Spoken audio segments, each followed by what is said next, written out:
Have you ever wondered why the heroes of Africa die young? Why the voices that dare to challenge colonial power are silenced?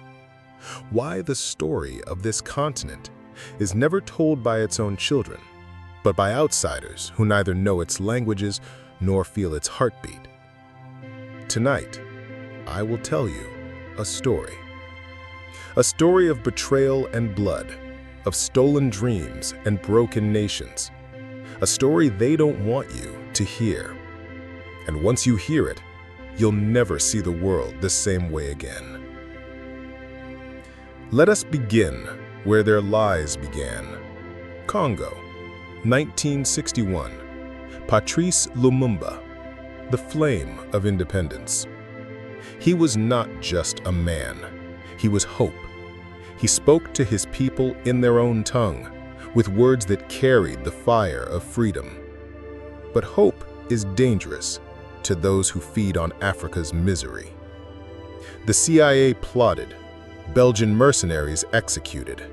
Lumumba's body was dissolved in acid, his teeth kept as trophies, as if his life were a hunting prize. For 61 years, his family had nothing. No grave, no body. Only silence. Until 2022, when Belgium returned a single tooth. But what did their media say? Chaos in Congo. Not a word about the CIA, not a whisper about Belgium's crime, not a line about the West's guilt. The killers were protected, the hero forgotten, and the narrative rewritten. Fast forward, 1987, Burkina Faso. A young man, Thomas Sankara, dared to dream. He was no dictator, he was Africa's son. He vaccinated millions of children, planted forests, raised literacy from ashes to brilliance. He gave women equality, banned corruption, lived with humility. While leaders elsewhere drove Mercedes, he drove a small Renault. He rejected the chains of IMF and World Bank, and most dangerously, he declared, "We will not pay debts we did not create." That was his crime. That was why he had to die. And who pulled the trigger? His own brother-in-arms, Blaise Compaoré. But the gun was French. The orders were written in Paris. Look into the Foucault archives, and the truth screams from the pages. And yet, what did their media say? A coup in Burkina Faso. Not a tribute to his courage, not a whisper of his vision, only another box ticked. Dictator dead. His humanity buried beneath their propaganda. Libya, 2011. Muammar Gaddafi. Yes, he ruled with an iron hand, but let us ask, what did Libya look like under him? The highest income in Africa. Literacy soaring from 25% to nearly 90%. Life expectancy leaping from 51 to 74. Free healthcare, free education, homes for families, loans without interest, weddings with financial gifts, and the great man-made river, turning desert into green. But his greatest dream was a United States of Africa. One currency backed by gold, oil sold not in dollars, but in dignity. That was his sin. That was why he had to be erased. And so, in 2011, the world watched as he was hunted, lynched in the desert sands. Hillary Clinton laughed on television. We came, we saw. He died. And then silence. But what became of Libya? Not democracy, not freedom. Civil war, slave markets, ISIS running wild, oil looted, weapons scattered across the Sahel like seeds of chaos. This was not liberation. This was execution. And now, whose turn is it? Mali, Niger, Burkina Faso. They want to make us Libya too. They want to burn us into another Syria, another Iraq. But not this time. Not anymore. Because we have awakened. Because we have learned. Because we have united. For years, France claimed to fight terrorism here with Operation Barkhane. Billions of euros spent, thousands of soldiers deployed. But in truth, terror multiplied tenfold under their watch, from 500 to 5,000. Why? Because chaos was the plan. If there is chaos, they can stay.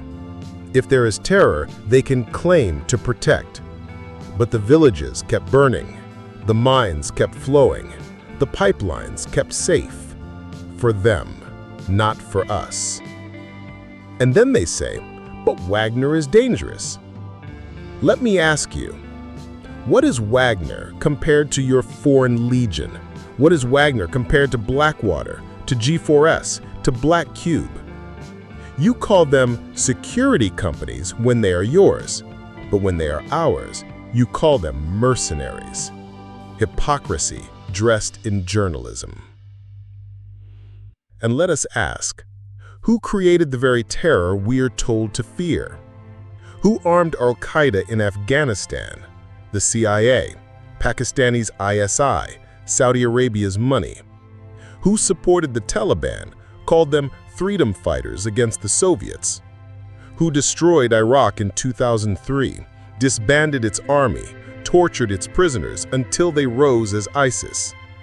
Who armed the so-called moderate rebels in Syria, whose weapons fell into the hands of Nusra and Daesh?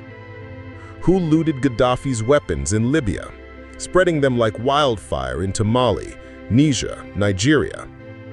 The truth is, it is undeniable. The terror was born in your laboratories, fed with your money, armed with your weapons. And now, you tell us to trust you to cure the disease you created. No, not this time.